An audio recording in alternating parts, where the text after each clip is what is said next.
Fala comigo, bebê! Eu sou Alexandre Braga e este aqui é o canal Não Banco Bobo, um canal criado para poder falar de política de maneira descomplicada. Ué, Alexandre, você parecia ser um cara tão honesto, mas do nada você resolve entrar nesse meio de política, não sei o que lá, tal. Quer dizer, né?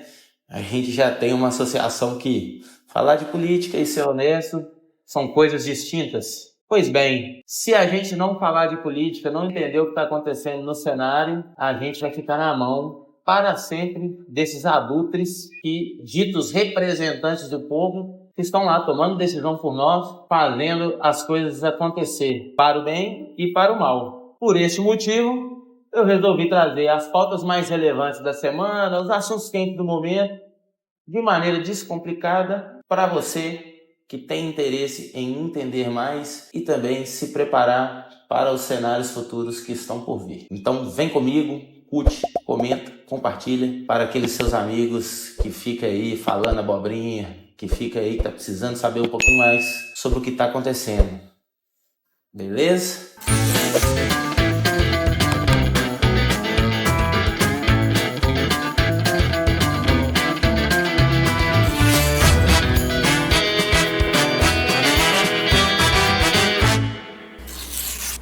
E para começar com o pé direito, vamos falar daqueles caras amigos de todos ou inimigos de todos, eles mesmos, o STF. Não sei se vocês acompanharam aí, mas no último domingo teve uma manifestação com a meia dúzia de gato pingados. Tem gente que fala que foi 30 mil, tem gente que fala que foi 5, vai saber.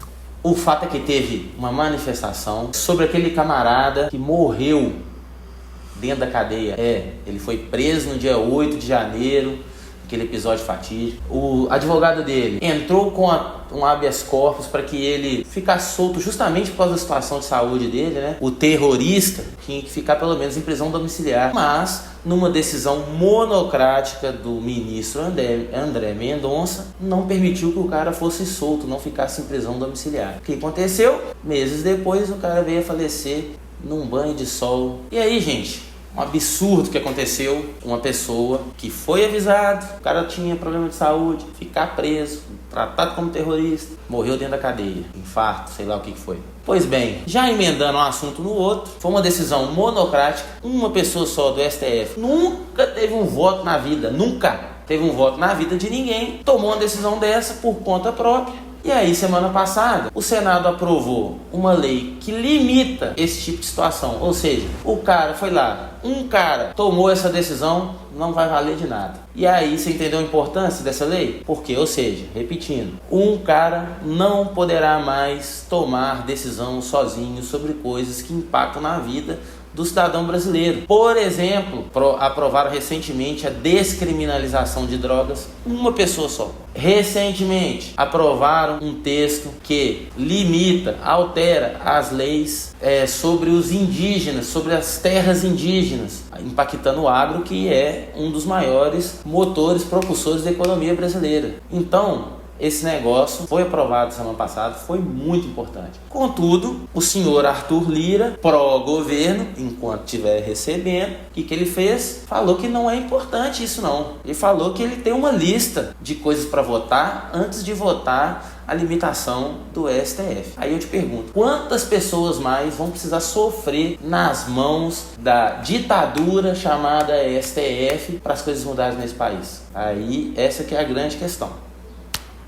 Falando em Pacheco, o nosso presidente do Senado, ele teve um encontro com o Zema, nosso governador de Minas Gerais, para poder também discutir o regime de recuperação fiscal do nosso estado.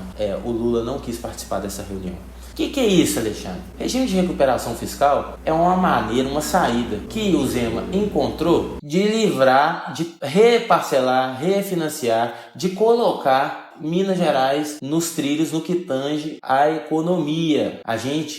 O Zema, lá em 2018, herdou uma dívida monstruosa deixada pelo Fernando Pimentel, que hoje está em 160 bilhões. E aí, ano passado a gente conseguiu, né, a gente que eu falo mineiro, conseguiu congelar essa situação de pagamento da dívida que vence agora no fim desse ano. Então, tá tendo um embate com a Assembleia, com funcionário público, porque tem umas cláusulas falando que não vai dar para contratar mais gente, que não vai dar para fazer isso, que não vai dar para fazer aquilo. E aí o Pacheco está propondo uma outra solução. Essa outra solução também é um remédio amargo, mas pode ser a saída para o nosso estado não ficar insolvível. Ficar insolvível significa que a gente não vai ter condição de pagar mais nada. Não vai ter condição de pagar fazer investimento, não vai ter condição de pagar funcionário, não vai ter condição de fazer nada. É isso que você quer? Tenho certeza que não. Muitos funcionários públicos estão crucificando o governador, justamente porque uma das causas do regime de recuperação fiscal era não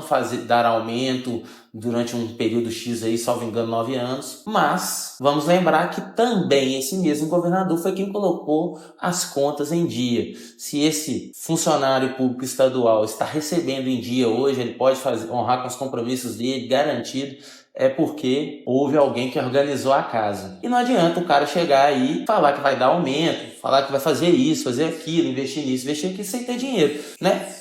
Ele vai te prometer um negócio que ele não vai conseguir cumprir, ou ele vai, no final das contas, embolar o bestão. Então, vamos aguardar a cena dos próximos capítulos, mas eu espero que essa história tenha um final feliz, porque quem vai pagar a conta é o mineiro, você e eu. Falando em pagar a conta, o presidente Luiz Inácio Lula da Silva vetou um projeto de lei que prorrogava a desoneração de folhas salariais. Você, então, vou fazer uma leitura aqui, pegar uma colinha, que é do setor de calçados, call center, comunicação, vestuário, construção civil, fabricação de veículos, carrocerias, máquinas e equipamentos, proteína animal, têxtil, TI, tecnologia de comunicação, projetos de circuitos integrados, transporte ferroviário de passageiros e transporte rodoviário de carga, bota a barbinha de molho, meu irmão. Sabe por quê? Se esse negócio de desoneração da folha for para frente, aliás, não for para frente, se o Lula permanecer com o veto, a gente vai ter um impacto gigante na questão da empregabilidade. Já tem estudioso falando que mais de 1 milhão de pessoas podem perder o emprego. Deixa eu ver o que está em desoneração da folha. Desde 2011 ou 12, não sei, existe um benefício para esses setores que eu citei aqui, que reduziu a alíquota de 20%, um custo de funcionário de 20% para entre 1,5% e 4%. Então Lula vetou um projeto que pode impactar milhões de brasileiros, que é a extensão dessa condição especial tributária, que é desonerando os impostos que o dito patrão paga para contratar pessoas. Então, você vai perguntar para mim assim, mas o Lula não é o pai dos pobres? Por que ele está fazendo isso? Não sei o que, tal. É muito simples. O governo aprovou uma reforma tributária esse ano que tinha alguns critérios, algumas contrapartidas. Esse ano o Lula já gastou bilhões de reais com tanto de coisa. Ele pegou, inclusive, o governo com 80 bilhões de reais em caixa e agora já está em déficit de não sei quantos bi. A última vez que eu tinha olhado era mais de 70. Então, o que ele tem que fazer? O que ele prometeu? Que ano que vem, 2024, ele ia fechar em zero, ou seja, não ia ter déficit, ele não ia gastar mais do que ele arrecadou. Ao invés do bonitão ir lá e cortar na própria carne, para poder conseguir atingir o déficit zero, ou seja, fechar as contas, gastou o mesmo tanto que arrecadou, ele prefere cobrar mais da gente, que aí ele pode continuar gastando à vontade. Pelo contrário, as coisas que ele anda fazendo, além de ter gastado muito dinheiro, aumentou a quantidade de ministérios, está só aumentando o tamanho do Estado. Então, realmente fica difícil, né? E a gente vai ter que pagar essa conta. Vamos aguardar a cena dos próximos capítulos. Pessoal, no banco bobo não deixe o pai dos pobres te fazer pensar que ele é o pai dos pobres não, porque na verdade ele está tirando o emprego da população, aumentando o custo para o empresário. É isso que ele está fazendo. Pessoal, se vocês gostaram do conteúdo, por favor, comenta, curta, compartilhe com os amigos, se inscreva no canal. E é isso aí. Muito obrigado e até a próxima.